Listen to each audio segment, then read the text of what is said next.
माँ कात्यायनी का आशीर्वाद आप सभी के ऊपर सदैव बना रहे। नवरात्रि के छठे दिन माँ कात्यायनी की विधिवत पूजा की जाती है। माँ दुर्गा के इस स्वरूप को सफलता और यश का प्रतीक माना गया है। माँ कात्यायनी के स्वरूप की बात करें तो माँ सिंह पर सवार है, जो चतुर्भुज हैं। 2 भुजाओं में कमल और तलवार धारण करती है। माँ एक भुजा वर मुद्रा और दूसरी भुजा अभय मुद्रा में रहती है। माँ कात्यायनी को लाल रंग अति प्रिय है। इस दिन लाल रंग के गुलाब का फूल माँ भगवती को अर्पित करना चाहिए। इससे अत्यंत शुभ माना गया है। मान्यता है कि ऐसा करने से माँ भगवती की कृपा आप सभी के ऊपर सदैव बनी रहेगी। माँ कात्यायनी को शहद अति प्रिय है। ऐसे में पूजा के समय माँ कात्यायनी को शहद का भोग लगाना चाहिए। कहते हैं कि ऐसा करने से भक्त का व्यक्तित्व निखरता है। सुबह जल्दी उठकर स्नान आदि से निवृत्त हो जाएं। साफ स्वच्छ वस्त्र धारण कर लें। माँ की प्रतिमा को शुद्ध जल या गंगा जल से स्नान कराएं। माँ को पीले रंग के वस्त्र अर्पित करें। माँ को स्नान कराने के बाद पुष्प अर्पित करें। माँ को रोली कुमकुम लगाएं। माँ को 5 प्रकार के फल और मिष्ठान का भोग लगाएं। माँ कात्यायनी को शहद का भोग अवश्य लगाएं। माँ कात्यायनी का अधिक से अधिक ध्यान करें। माँ की इसके बाद आरती करें। शास्त्रों के अनुसार माँ कात्यायनी की पूजा करने से विवाह में आने वाली अड़चनें दूर होती है। गुरु ग्रह की स्थिति मजबूत होती है। माँ कात्यायनी को शहद का भोग लगाने से सुंदर रूप की प्राप्ति होती है।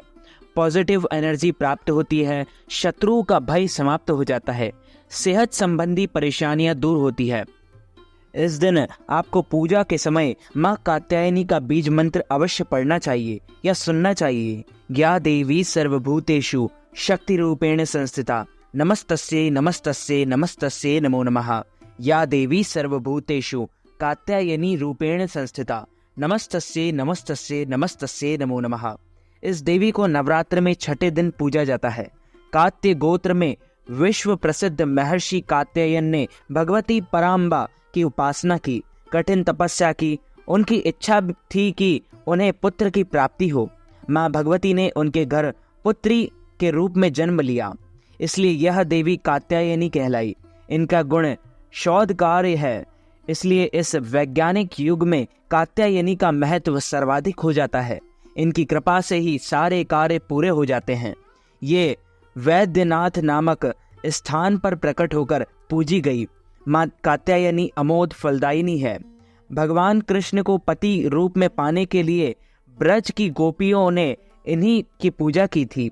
यह पूजा कालिंदी यमुना के तट पर की गई थी, इसलिए ये ब्रज मंडल की अधिष्ठात्री देवी के रूप में प्रतिष्ठित है। इनका स्वरूप अत्यंत भव्य और दिव्य है। ये स्वर्ण के समान चमकीली है और भास्वर है। इनकी 4 भुजाएं हैं। दाईं तरफ का ऊपर वाला हाथ अभय मुद्रा में है तथा नीचे वाला हाथ वर मुद्रा में है।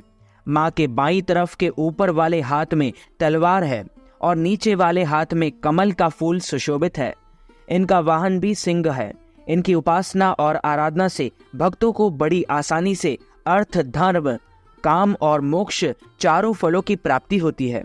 उसके रोग, शोक, संताप और भय नष्ट हो जाते हैं। जन्मों के समस्त पाप भी नष्ट हो जाते हैं। इसलिए कहा जाता है कि इस देवी की उपासना करने से परम पद की प्राप्ति होती है। तो मित्रों, हमारे इस ज्ञानवर्धक वीडियो को आप अधिक से अधिक लोगों को शेयर कीजिएगा, लाइक कीजिएगा, कमेंट कीजिएगा और यदि आपने सब्सक्राइब नहीं किया है तो सब्सक्राइब करके बेल आइकन को भी ऑन कर लीजिए। ऐसे ही नए नए वीडियो देखने के लिए आप सभी को सादर जय श्री कृष्ण, सादर जय माता दी।